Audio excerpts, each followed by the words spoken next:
नमस्कार, मैं हूं दीपक मुनि और आप हैं मेरे साथ धे टीवी पर। तो डोनाल्ड ट्रंप ने फाइनली फ्रस्ट्रेट होकर यह कह दिया है कि अगर रशिया यूक्रेन में जल्दी कोई समझौता नहीं हुआ तो यूएस पीछे हट जाएगा। यूएस अब कोई पीस डील नेगोशिएट नहीं कराएगा।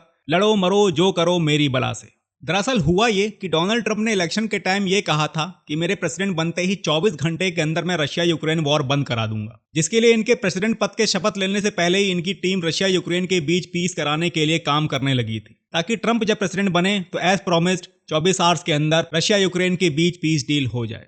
पर ये जितना आसान दिखता था उतना निकला नहीं। पुतिन इस वॉर में एक एज लेकर चल रहे थे। सिचुएशन रशिया के फेवर में है, इसलिए पुतिन ने कोई भी कॉम्प्रोमाइज करने से मना कर दिया।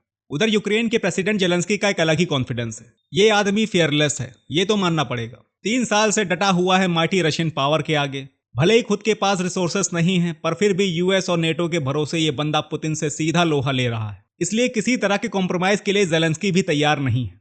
और यहां से शुरू होता है डोनाल्ड ट्रंप का स्ट्रगल ऑफ फ्रस्ट्रेशन। इन्होंने यूक्रेन पर प्रेशर बनाने के लिए यूक्रेन को जाने वाली एड बंद करा दी।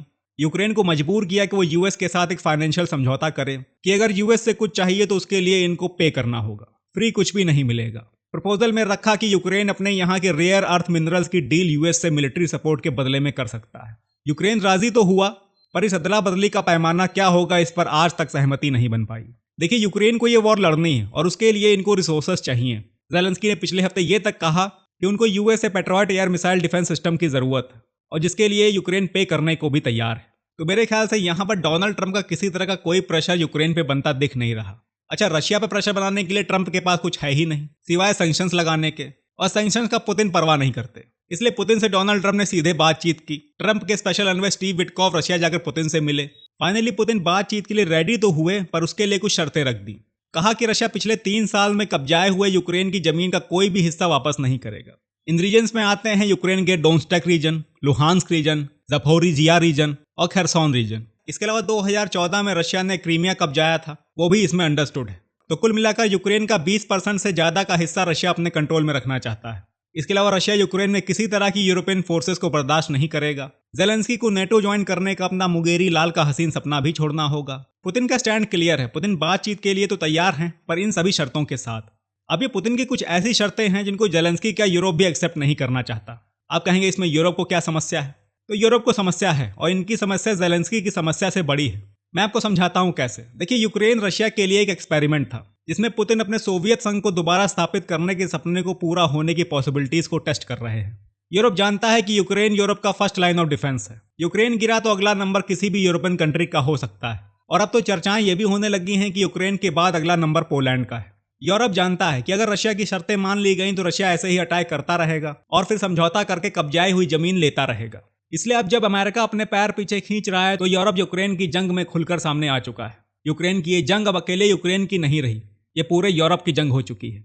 और आप देखेंगे कि ये सारी सिचुएशन ऐसे डेवलप हो गई है कि जहां कोई बीच का रास्ता नहीं देखता, और यही ट्रंप की फ्रस्ट्रेशन की वजह है। ट्रंप का फ्रस्ट्रेशन 7वें आसमान पर है। रिसेंटली ट्रंप ने अपने secretary of state Marco Rubio को यूरोप भेजा, जहां इनकी यूरोपियन लीडर्स के साथ बैठक हुई। कहा तो जा रहा है कि इस बैठक का नतीजा पॉजिटिव निकला है, पर जिस तरह का स्टैंड पुतिन और जेलेंस्की का है, मुझे लगता नहीं कि कुछ पॉजिटिव निकलने वाला है। देखिए, इस लड़ाई में रशिया शुरू से बढ़त बनाए हुए है। वो क्यों अपने कब्जाए हुई जमीन छोड़ेगा? और यूएस और यूरोप के पास ऐसा कोई प्रेशर बटन है ही नहीं जिसको दबाकर रशिया से अपनी बात मनवाई जा सके।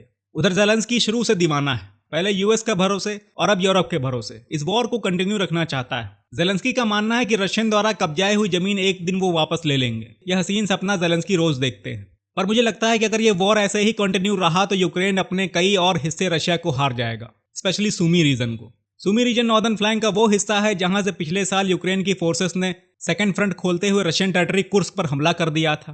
प्लान ये था कि रशिया का फोकस इधर ईस्ट में डोनबास रीजन पर है। यूक्रेन नॉर्थ से रशियन जमीन कब्जाएगा, फिर रशिया से बराबर बैठकर नेगोशिएट करेगा। लेकिन इनका प्लान एकदम सही था।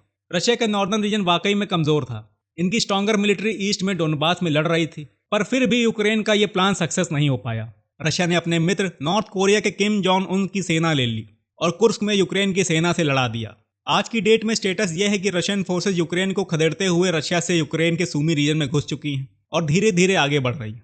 देखिए, रशिया यूक्रेन के बीच ये समझौता जितना डिले होगा, रशिया यूक्रेन के उतना अंदर घुसता चला जाएगा।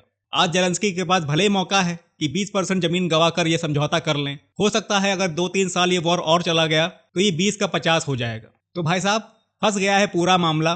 ना रशिया झुकने को तैयार है, और जेलेंस्की का कॉन्फिडेंस तो आप देख ही रहे हैं। देखिए बाकी दिग्गज लोग लगे हुए हैं, शायद कोई सोल्यूशन निकल आए। तो आई होप आपको एनालिसिस पसंद आया होगा। मिलते हैं अगली वीडियो में, तब तक के लिए जय हिंद।